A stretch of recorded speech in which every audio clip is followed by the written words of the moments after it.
السلام علیکم ورحمۃ اللہ وبرکاتہ۔ معزز سامعین، آج ہم سورہ بقرہ کی آیت نمبر 74 کو سمجھنے کی کوشش کریں گے۔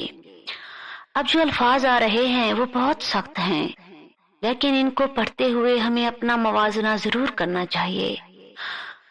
ان الفاظ کی سختی سے ہمیں آگاہ ہونا چاہیے کہ یہ اس طرح کے سخت الفاظ کن امتوں کے لیے، کن لوگوں کے لیے کہے گئے ہیں۔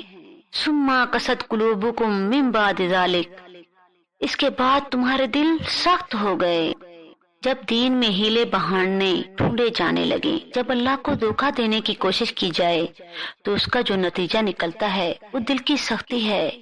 پھر ان کی حالت بالکل صم بکم عمی فہم لا یرجعون جیسی ہو جاتی ہے، جنہیں نہ حق بات سنائی دیتی ہے، نہ دکھائی دیتی ہے اور نہ سمجھ آتی ہے۔ وَهِيَ كَالْحِجَارَةِ أَوْ أَشَدُّ قَسْوَةً، وہ تو اب پتھروں کی مانند ہیں، بلکہ سختی میں اس سے بھی زیادہ سخت ہیں، اس سے بھی زیادہ شدید ہیں۔ یہ قرآن پاک کی فصاحت و بلاغت کا ایک عمدہ مقام ہے۔ وَإِنَّ مِنَ الْحِجَارَةِ، اور پتھروں میں سے لما ایسے بھی ہیں، يَتَفَجَّرُ مِنْهُ الْأَنْهَارُ، پھوٹ پڑتی ہیں ان سے نہریں۔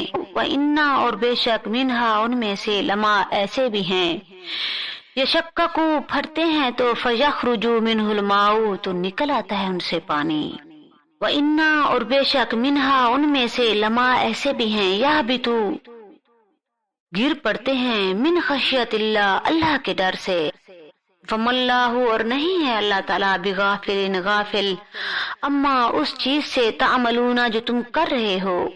یہ کیفیت ثم قست قلوبکم فَهِيَ كَالْحِجَارَةِ أَوْ أَشَدُّ قَسْوَةً، اے قوم، یا بنی اسرائیل، اذکر نعمتی التی انعمت علیکم وانی فضلتکم علی العالمین، جس قوم پر 1400 برس ایسے گزرے کہ کوئی لمحہ ایسا نہ تھا کہ نبی موجود نہ ہو۔ 3 کتابیں نازل ہوئیں، لیکن یہ کہ اپنی بدعملیوں، عقائد میں مین و میخ کر کے بھی اپنے آپ کو بچانے کے راستے نکال لینا، اعمال میں ہیل و بہانوں کے ذریعے اپنے آپ کو ذمہ داریوں سے مبرہ ٹھہرا لینا، یہ بالکل بنی اسرائیل کی عادات میں شامل تھا۔